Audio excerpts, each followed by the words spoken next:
ಎಲ್ರಿಗೂ ನಮಸ್ಕಾರ ಪ್ರಿಯ ವೀಕ್ಷಕರೇ, ನನ್ನ ಗುರುಪರಂಪರೆ ಯೂಟ್ಯೂಬ್ ಚಾನಲ್ಗೆ ಸ್ವಾಗತ. ಎಷ್ಟೋ ಬಾರಿ ಕೆಲವರಿಗೆ ಭೂತ ಬಾಧೆ ಆಗಿರ್ಬೋದು, ಪ್ರೇತ ಬಾಧೆ ಆಗಿರ್ಬೋದು, ಅಥವಾ ಜಿನ್ ಬಾಧೆಗಳಾಗಿರ್ಬೋದು, ಅಥವಾ ಒಂದು ಕರ್ಣಪಿಶಾಚಿ ಬಾಧೆ ಆಗಿರ್ಬೋದು. ಈ ಥರ ಹಲವಾರು ಕಣ್ಣಿಗೆ ಕಾಣದೇ ಇರುವಂತಹ ಅಮಾನುಷ ಶಕ್ತಿಗಳು ಅಥವಾ ಸೂಪರ್ ನ್ಯಾಚುರಲ್ ಎನರ್ಜೀಸ್ ಅಂತ ನಾವು ಏನು ಹೇಳ್ತೀವಿ, ಅದು ಸಮಸ್ಯೆಯನ್ನು ಕೊಡ್ತಾ ಇರುತ್ತೆ. ಅಂತಹ ಸಂದರ್ಭದಲ್ಲಿ ನಾವು ಮಂತ್ರಗಳ ಮುಖಾಂತರ, ತಂತ್ರಗಳ ಮುಖಾಂತರ ಅಥವಾ ಹೋಮ ಹವನಗಳ ಮುಖಾಂತರ ಪರಿಹಾರಗಳನ್ನು ನಾವು ಮಾಡ್ಕೋಬೋದಾ ಅನ್ನುವ ಎಷ್ಟೋ ಒಂದು ಅನುಮಾನಗಳು ಕೆಲವರಲ್ಲಿ ಕಾಡ್ತಾ ಇರುತ್ತೆ. ಹಾಗಾಗಿ ಇವತ್ತಿನ ಇದು ಸಣ್ಣ ಟಾಪಿಕ್ ಆಗಿರುತ್ತೆ. ಯಾರಿಗಾದರೂ ಮಾಂತ್ರಿಕ ಬಾಧೆ ಅಥವಾ ನಕಾರಾತ್ಮಕ ಶಕ್ತಿಗಳ ಸಮಸ್ಯೆ ಇದ್ದಂಥ ಸಂದರ್ಭದಲ್ಲಿ ನನ್ನ ನೇರ ಭೇಟಿಗೆ ಅವಕಾಶ ಇರುತ್ತೆ. ನನ್ನ ವಾಟ್ಸಪ್ ನಂಬರ್ ಬಂದು 7019806595ಗೆ ವಾಟ್ಸಪ್ ಮುಖಾಂತರ ಸಂಪರ್ಕ ಮಾಡಿ ಅಂತ ಹೇಳ್ತೀನಿ. ಹಾಗೇನೇ ಇಲ್ಲಿ ಒಂದು ಮಂತ್ರಗಳಾಗಿರ್ಬೋದು, ತಂತ್ರಶಾಸ್ತ್ರಗಳಾಗಿರ್ಬೋದು ಅಥವಾ ತಂತ್ರಗಳಾಗಿರ್ಬೋದು, ಇವೆಲ್ಲವೂ ಬಂದು ಮೂಲ ಉದ್ದೇಶ ಬಂದು ಇಲ್ಲಿ ಮಾನವನ ಒಂದು ಜೀವನದಲ್ಲಿ ನಾನಾ ರೀತಿಯಾಗಿ ಕಾಡುತ್ತಿರುವಂತಹ ಹಲವಾರು ಸಮಸ್ಯೆಗಳಿಗೆ ಪರಿಹಾರಕ್ಕೆ ಕೊಟ್ಟಂತಹ ಒಂದು ಯಂತ್ರಗಳು, ಮಂತ್ರಗಳು, ತಂತ್ರಗಳು. ಅದರಲ್ಲಿ ನಾನು ಅಂತ ಹೇಳ್ತೀನಿ. ಹಾಗೇನೇ ಇಂತಹ ಒಂದು ಭೂತ ಬಾಧೆ ಅಥವಾ ಪ್ರೇತ ಬಾಧೆಗಳು, ಇದನ್ನು ನಾವು ಒಂದು ಮಂತ್ರಗಳ ಮುಖಾಂತರ, ತಂತ್ರಗಳ ಮುಖಾಂತರ ಪರಿಹಾರ ಮಾಡ್ಕೋಬೋದು ಅಂತಂದರೆ ಖಂಡಿತವು 100ಕ್ಕೆ 100 ಸಾಧ್ಯ. ಯಾಕೆ ಅಂತಂದರೆ ಇದು ನನ್ನ ವೈಯಕ್ತಿಕ, ಯಾಕಂದರೆ ನನ್ನ ಸ್ಟಡೀಸಲ್ಲಿ ನಾನು ಹೇಳ್ತಾ ಇರುವಂಥದ್ದು. ಹಾಗೇನೇ ಇಲ್ಲಿ ಒಂದು ಮಂತ್ರಗಳು ಅಂತ ಹೇಳಿದಂತಹ ಸಂದರ್ಭದಲ್ಲಿ ಯಾವ ಮಂತ್ರ ಯಾವ ಸಂದರ್ಭದಲ್ಲಿ ಹೇಗೆ ಕೊಡಬೇಕು ಅನ್ನೋದು ಇಲ್ಲಿ ತುಂಬ ಮುಖ್ಯ ಆಗುತ್ತೆ. ಹಾಗೇನೇ ನಾವು ಇಲ್ಲಿ ಭೂತ ಅಥವಾ ಪ್ರೇತ, ಪಿಶಾಚಿ, ಶಾಕಿನಿ, ಡಾಕಿನಿ ಆ ಥರ ಇದ್ದಂಥ ಸಂದರ್ಭದಲ್ಲಿ ನಾವು ಲಕ್ಷ್ಮಿ ಕಟಾಕ್ಷ ಯಂತ್ರ ಕೊಟ್ಟರೆ ಖಂಡಿತವಾಗ್ಲೂ, ಅಥವಾ ಮಂತ್ರ ಕೊಟ್ಟರೆ ಖಂಡಿತವಾಗ್ಲೂ ಆಗಲ್ಲ. ಅಥವಾ ಅವರಿಗೆ ಇನ್ನೊಂದು ಯಾವುದೋ ಅವರ ಶತ್ರು ನಾಶನ ಮಾಡೋಕ್ಕೆ ಕೊಟ್ಟರೆ ಆಗಲ್ಲ. ಇಲ್ಲಿ ಇವರಿಗಿರುವಂಥ ಸಮಸ್ಯೆ ಏನು, ಭೂತ ಬಾಧೆ ಅಥವಾ ಪ್ರೇತ ಬಾಧೆ ಅಥವಾ ನಕಾರಾತ್ಮಕ ಶಕ್ತಿಗಳ ಸಮಸ್ಯೆಯ ಒಂದು ಮಂತ್ರ ಇತ್ತು. ಅಂತಹ ಒಂದು ಯಂತ್ರಗಳು, ಅಂತಹ ಒಂದು ಮಂತ್ರವನ್ನು ಕೊಟ್ಟರೆ ಖಂಡಿತವಾಗ್ಲೂ ಅವರು 100ಕ್ಕೆ 100 ಗುಣ ಆಗ್ತಾರೆ. ಅದು ಬಿಟ್ಬಿಟ್ಟು ನಾವು ಇಲ್ಲಿ ಆಕರ್ಷಣ ಮಂತ್ರಗಳು ಅಥವಾ ನಾವು ವಶ್ಯ ಮಂತ್ರಗಳು ಅಥವಾ ದೋಷ ನಿವಾರಕಕ್ಕೆ ಅಂತ ಹೇಳ್ಬಿಟ್ಟು ಒಂದು ಉಂಗುರ ಕೊಟ್ಬಿಡೋದು ಅಥವಾ ಒಂದು ಕಲ್ಲು ಕೊಡೋದು ಖಂಡಿತವಾಗಲ್ಲ. ಯಾಕೆ ಅಂದರೆ ಇವೆಲ್ಲವೂ ಬಂದು ಸೂಕ್ಷ್ಮವಾದಂತಹ ರೂಪದಲ್ಲಿರುತ್ತೆ. ಯಾಕೆಂದರೆ ನಾನು ನನ್ನ ವಿಡಿಯೋದಲ್ಲಿ ಹೇಳಿರ್ತೀನಿ, ಮೇ ಬಿ ನೋಡಿ. ಯಾಕೆಂದರೆ ಒಂದು ಮಾಂತ್ರಿಕ ಬಾಧೆಗಳಾಗಲಿ, ಒಂದು ನಕಾರಾತ್ಮಕ ಶಕ್ತಿಗಳ ಸಮಸ್ಯೆಗಳು ಬರಲಿಕ್ಕಿಂತ ಮುಂಚೆ ನಮ್ಮ ಸೂಕ್ಷ್ಮ ಶರೀರಗಳು ಹಾಳಾಗಿರುತ್ತೆ. ಆನಂತರದಲ್ಲಿ ನಮಗೆ ಭೌತಿಕ ಶರೀರಕ್ಕೆ ಬರುವಂಥದ್ದು. ಇದು 100% ಟ್ರೂ ಅಂತೀನಿ. ಇದು ಚಿಕ್ಕ ಮಕ್ಕಳೇ ಆಗಿರ್ಬೋದು ಅಥವಾ ದೊಡ್ಡವರೇ ಆಗಿರ್ಬೋದು ಅಥವಾ ವಯಸ್ಸಾದವರೇ ಆಗಿರ್ಬೋದು.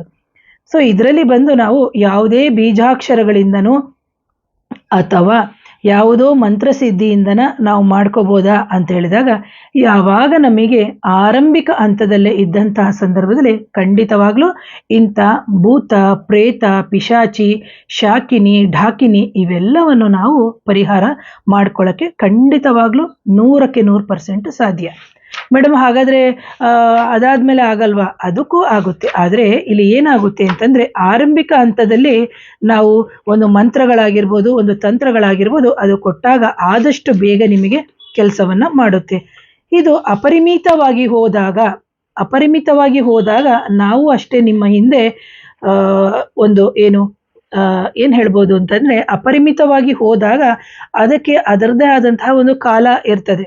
ಈಗ ನೋಡಿ, ಮಗು ಹೊಟ್ಟೆಯಲ್ಲಿ 9 ತಿಂಗಳು ಬೆಳೆದು ಹೊರಗಡೆ ಬಂದ ನಂತರ ಕೊಡುವ ಕೇರ್ ಎಷ್ಟಿದೆ, ಹಾಗೆಯೇ 7 ತಿಂಗಳಲ್ಲಿ ಹೆರಿಗೆ ಆದಂತಹ ಸಂದರ್ಭದಲ್ಲಿ ನಮಗೆ ಉಂಟಾಗುವಂತಹ ಕೇರ್, ಅಂದರೆ ನಾವು ತಾಯಿ ಮಗುವನ್ನು ನೋಡ್ಕೊಳ್ಳುವಂಥ ರೀತಿ ಹೇಗೆ ಬೇರೆ ಬೇರೆ ಇದೆಯೋ ಅದೇ ರೀತಿ ನಾವು ಮಾಡಬೇಕಾಗುತ್ತೆ. ಹಾಗಾಗಿ ಯಾವುದೇ ಪರಿಹಾರಗಳನ್ನು ಯಾವುದೇ ಒಂದು ಭೂತ, ಪ್ರೇತ, ಪಿಶಾಚಿ ಇವೆಲ್ಲ ಒಂದು ವಿಶಿಷ್ಟ ಅಥವಾ ವಿಚಿತ್ರ ಸೃಷ್ಟಿ. ಪ್ರಪಂಚದಲ್ಲಿ ಆ ತಾಯಿನೇ ಸೃಷ್ಟಿ ಮಾಡಿರುವಂಥದ್ದು.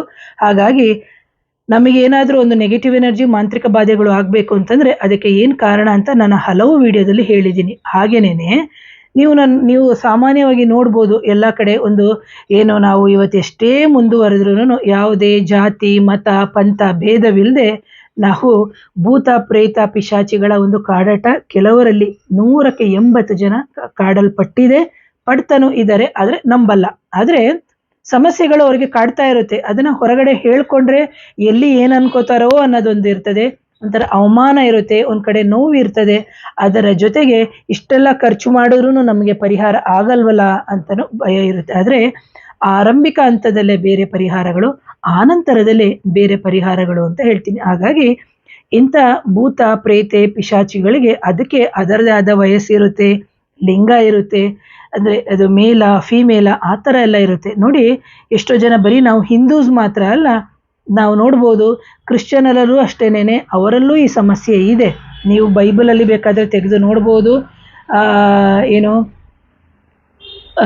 ಅಲ್ಲಿ ಒಂದು ಯಾವ ಇದು ಅಂತ ನನಗೆ ನೆನಪಿಲ್ಲ, ನಾನು ಯಾವುದೋ ಇದರಲ್ಲಿ ಓದಿದ್ದು, ಮೈಯಲ್ಲಿ ದೆವ್ವ ಹಿಡಿದಿರುವ ವ್ಯಕ್ತಿಯನ್ನ ಏಸುವಿನ ಬಟ್ಟೆ ಮುಟ್ಟಿದ ನಂತರ ಅದು ಅವನ ಮೈಯಿಂದ ಹೊರಗಡೆ ಹೋಗಿ ಅವನ ನಾರ್ಮಲ್ ಆದ ಅಂತೇಳಿ ಕ್ರಿಶ್ಚಿಯನಲ್ಲೂ ಇದೆ. ಅವ್ರು ಹೇಳ್ಬಿಡ್ತಾರೆ ಇಲ್ಲ ಅಪ್ಪ ಅಂತಂತ, ಬೈಬಲಲ್ಲೇ ಇದೆ, ಹುಡುಕಕ್ಕೆ ಹೇಳಿ. ಹಾಗೇನೇನೆ ನೀವು ನೋಡ್ಬೋದು, ನಾವು ದರ್ಗಾಗಳಿಗೆ ಹೋದಾಗ ತಲೆಯ ಮೇಲೆ ಅವರು ಹಿಂಗೆ ನವಿಲ್ಗರಿ ಇಟ್ಟಿರ್ತಾರೆ, ಆ ಮಜಾರ್ ಮೇಲೆ ಅದನ್ನು ತಟ್ಟಿ ಬೆನ್ನ ಮೇಲೆ ನಮ್ಗೆ ಹಾಕ್ತಾರೆ, ತಲೆ ಮೇಲೇನೂ ಹಾಕ್ತಾರೆ. ಹಾಗೆ ಅಲ್ಲಿರೋರು ಸಮೇತ ಆ ನೀರು ಏನಿದೆ ಅದನ್ನು ಊದಿ ಒಂದು ಮಂತ್ರ ಹೇಳಿ ಅದನ್ನು ಸಮೇತ ಕುಡಿಯೋಕ್ಕೆ ಕೊಡ್ತಾರೆ. ಇದು ಎಲ್ಲ ಒಂದು ಧರ್ಮದಲ್ಲೂ ಇದೆ. ಇದು ಬರೀ ಹಿಂದೂಗಳಿಗೆ ಮಾತ್ರ ಅಂತ ಹೇಳ್ಬೇಡಿ, ಎಲ್ಲರೂ ಈ ಸಮಸ್ಯೆಗಳನ್ನ ಅನುಭವಿಸ್ತಿದ್ದಾರೆ. ಆಯಾಯ ಒಂದು ಜಾತಿ ಅಂತ ಹೇಳಲ್ಲ, ಆಯಾಯ ವ್ಯಕ್ತಿಯು ಯಾವ ಯಾವ ಆರಾಧನೆಯನ್ನು ಮಾಡ್ತಾರೆ ಅದರ ಮೇಲೆ ಆ ಭೂತ ಪ್ರೇತ ಕಾಟದಿಂದ ಮುಕ್ತಿ ಹೊಂದ್ತಾರೆ ಅಂತ ಹೇಳ್ತೀನಿ. ಹಾಗೇನೇ ಎಷ್ಟೋ ಜನನ ನೀವು ನೋಡ್ಬೋದು, ಮಂತ್ರವಾದಿಗಳು ಅಂತ ಹೇಳಿದ ತಕ್ಷಣ ಫುಲ್ಲು ಬುರುಡೆಗಳು ಹಾಕೊಂಡಿರ್ತಾರೆ, ವಿಭಿನ್ನವಾದಂತಹ ವೇಷ ಹಾಕೊಂಡಿರ್ತಾರೆ. ಆದರೆ ಅವರನ್ನು ನೋಡಿದಾಗ ಎಷ್ಟೋ ಜನ ಭಯ ಪಟ್ಕೋತಾರೆ.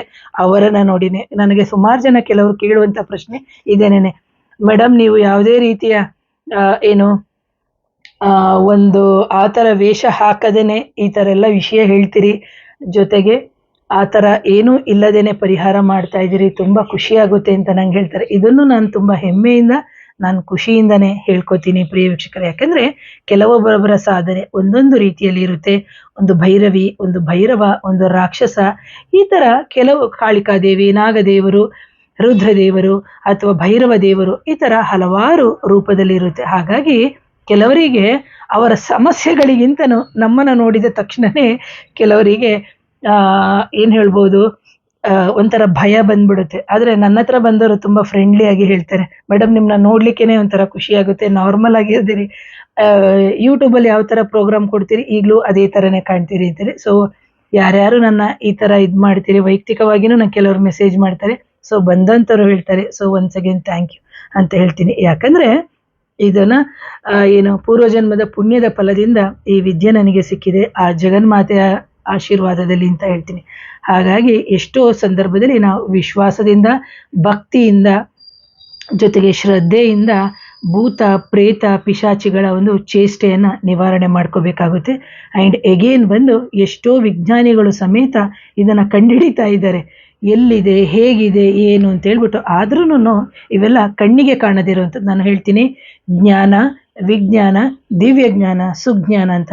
ನಾವು ದಿವ್ಯಜ್ಞಾನ ಸುಜ್ಞಾನದಲ್ಲಿ ನೋಡಿದರೆ ಮಾತ್ರ ಇಂಥ ಭೂತ ಬಾಧೆ, ಪ್ರೇತ ಬಾಧೆ, ಪಿಶಾಚಿ ಬಾಧೆ ಇವೆಲ್ಲವೂ ಕಾಣಿಸುತ್ತೆ. ಸೊ ಭೂತ ಪ್ರೇತ ಇವೆಲ್ಲವೂ ಬಂದು ಒಂದು ನಾಗರಿಕ ಆಗಿರ್ಬೋದು ಅಥವಾ ಆ ಅನಾಗರಿಕ ಲೋಕದಲ್ಲಿ ತಲತಲಾಂತರದಿಂದಲೂ ಜಾರಿಯಲ್ಲಿದೆ. ಸೊ ಇದು ನೀವು ನೋಡ್ಬೋದು, ಭೂತಾರಾಧನೆ ಎಲ್ಲರೂ ಕೇಳಿರ್ತೀರಿ. ಸೊ ನಮ್ಮ ಅನೇಕ ನಗರಗಳಲ್ಲಿಯೂ ಭೂತಾರಾಧನೆಯು ಸಮೇತ ನಡೀತದೆ. ಆದರೆ ಭೂತ ಪ್ರೇತಗಳು ಕೊಡುವಂಥ ಸಮಸ್ಯೆಗಳೇ ಬೇರೆ, ವಿಭಿನ್ನವಾಗಿರ್ತದೆ. ಅದರ ಬಗ್ಗೆ ಹಲವಾರು ವಿಡಿಯೋಗಳನ್ನ ಸಮೇತ ನಾನು ಮಾಡಿದ್ದೀನಿ. ಹಾಗಾಗಿ ಯಾರಿಗೆ ಮೈ ಮೇಲೆ ಪಿಶಾಚಿ ಇರ್ಬೋದು, ದೆವ್ವ ಇರ್ಬೋದು, ಅಥವಾ ಬೆನ್ನಿಗೆ ಬೇತಾಳದರ ಬೆನ್ನು ಭಾರ ಬರುವಂಥದ್ದು, ಕುತ್ತಿಗೆ ಹಿಡ್ಕೊಂಡಂಗಾಗುವಂಥದ್ದು, ಅಥವಾ ಒಂದು ಭಯ ಇರುತ್ತೆ, ಒಂಥರ ಟೆನ್ಷನ್ ಇರುತ್ತೆ, ಅಥವಾ ಜಾತಕದಲ್ಲಿ ಪಿಶಾಚಿ ಯೋಗ, ಅಥವಾ ರಾಹು ಪ್ರೇತ ಪಿಶಾಚಿ ಯೋಗ, ಗುರುಚಾಂಡಾಳ ಯೋಗ, ಈ ಥರ ಎಲ್ಲ ಇದ್ದಂತಹ ಸಂದರ್ಭದಲ್ಲಿ ನಾವು ಭೂತ ವೈದ್ಯರ ಮುಖಾಂತರನೇ ಭೂತ ಪ್ರೇತ ಒಂದು ಅಕಾಲಿಕವಾಗಿ ಮರಣ ಹೊಂದಿರುವಂತಹ ಒಂದು ಆತ್ಮವೂ ಏನಾದರೂ ನಿಮ್ಮ ದೇಹದ ಹಿಂದೆ ಅಥವಾ ನಿಮ್ಮ ಮನೆಯ ಸುತ್ತಾಡ್ತಾ ಇದ್ದರೆ ಖಂಡಿತವಾಗ್ಲೂ ನೀವು ವೈಜ್ಞಾನಿಕವಾಗಿ ಹೇಗೆ ನೋಡ್ತಿರೋ ಇದೆಲ್ಲವೂ ನಮ್ಮ ಋಷಿಮುನಿಗಳು ಕೊಟ್ಟಿರುವಂತಹ ವಿಚಾರ. ಅದಕ್ಕೆ ನಾನು ನನ್ನ ವಿಡಿಯೋದಲ್ಲಿ ಹೇಳಿದ್ದೀನಿ, ಮಂತ್ರಕ್ಕಾಗಲಿ ತಂತ್ರಕ್ಕಾಗಲಿ ಯಾವ ಋಷಿಗಳು ಅವರ ಸಾಧನೆಗಳು ಏನು ಅಂತ. ಹಾಗಾಗಿ ಯಾವ ರೀತಿಯಾಗಿ ನಾವು ಇಂತಹ ಸಂದರ್ಭದಲ್ಲಿ ಪರಿಹಾರಗಳನ್ನು ನಾವು ಮಾಡ್ಕೋಬೇಕಾಗುತ್ತೆ. ಸೊ ಆರಂಭಿಕ ಹಂತನೇ ಬೇರೆ, ಅದಾದ ನಂತರ ಬೇರೆ, ಅದಾದ ನಂತರದಲ್ಲೇ ಬೇರೆ. ಅದಕ್ಕೆ ಯಾವುದೇ ಸಮಸ್ಯೆಗಳು ಬಂದಾಗ ಆರಂಭಿಕ ಹಂತದಲ್ಲೇ ಪರಿಹಾರ ಮಾಡ್ಕೋಬೇಕಾಗುತ್ತೆ ಅಂತ ಹೇಳ್ತೀನಿ. ಸೊ ಆದಷ್ಟು ಎಲ್ಲರೂ ಇಂತಹ ಒಂದು ಸಮಸ್ಯೆ ಇದ್ದಾಗ ಸಾತ್ವಿಕವಾಗಿ ಪರಿಹಾರ ಮಾಡ್ಕೊಳ್ಳಿ ಅಂತ ಹೇಳ್ತಾ ಇವತ್ತಿನ ವಿಡಿಯೋನ ಮುಗಿಸ್ತೀನಿ. ಯಾರಿಗಾದರೂ ನಕಾರಾತ್ಮಕ ಶಕ್ತಿಗಳ ಸಮಸ್ಯೆ, ಮಾಂತ್ರಿಕ ಬಾಧೆಗಳ ಸಮಸ್ಯೆ ಇತ್ತು ಅಂತಂದರೆ ನನ್ನ ನೇರ ಭೇಟಿಗೆ ಅವಕಾಶ ಇರುತ್ತೆ. ನನ್ನ ವಾಟ್ಸಪ್ ನಂಬರ್ ಬಂದು 7019806595ಗೆ ವಾಟ್ಸಪ್ ಮುಖಾಂತರ ಸಂಪರ್ಕ ಮಾಡಿ. ಯಾವುದೇ ಭೂತ, ಪ್ರೇತ, ಪಿಶಾಚಿ, ಶಾಕಿನಿ, ಢಾಕಿನಿ, ಬ್ರಹ್ಮರಾಕ್ಷಸ ಆಗಿರ್ಬೋದು, ಮನೆಗೆ ಯಾರೋ ಏನೋ ಕಳಿಸ್ಬಿಟ್ಟಿದ್ದಾರೆ, ಮನೆಯಲ್ಲಿ ಶಬ್ದ ಆಗ್ತಾ ಇದೆ, ದೈತ್ಯ ಶಕ್ತಿಗಳು ಮನೆಗೆ ಬಂದು ಒದ್ದಾಡ್ತಾ ಇದೆ, ಅಥವಾ ಶಬ್ದಗಳು ಕೇಳ್ತಾ ಇದೆ, ಮನೆಯಲ್ಲಿ ಹಲ್ಲಿಗಳಿದೆ, ಜಿರ್ಲೆಗಳಿದೆ, ಇರುವೆಗಳಿದೆ, ಇವೆಲ್ಲವೂ ಸಿಂಪ್ಟಮ್ಸು ನಿಮಗೆ ತೋರಿಸ್ತಾ ಇರುತ್ತೆ. ಪದೇ ಪದೇ ಗಿಡಗಳು ಒಣಗ್ತಾ ಇರುತ್ತೆ. ಮತ್ತೆ ಇನ್ನೊಂದೇನು ಅಂತಂದರೆ ಮನೆಯಲ್ಲಿ ಅಪಘಾತಗಳಾಗ್ತಾ ಇದೆ, ಮಾರಣಾಂತಿಕವಾಗಿ ಸಮಸ್ಯೆ ಆಗ್ತಾ ಇದೆ ಅಂತ ಹೇಳಿದಂಥ ಸಂದರ್ಭದಲ್ಲೂ ನನ್ನ ನೇರ ಭೇಟಿಗೆ ಅವಕಾಶ ಇರುತ್ತೆ. ನನ್ನ ವಾಟ್ಸಪ್ ನಂಬರ್ ಬಂದು 7019806595ಗೆ ವಾಟ್ಸಪ್ ಮುಖಾಂತರ ಸಂಪರ್ಕ ಮಾಡಿ ಅಂತ ಹೇಳ್ತಾ ನನ್ನ ವಿಡಿಯೋನ ಮುಗಿಸ್ತೀನಿ. ಮತ್ತೊಮ್ಮೆ ಎಲ್ರಿಗೂ ಧನ್ಯವಾದಗಳು. Thank you.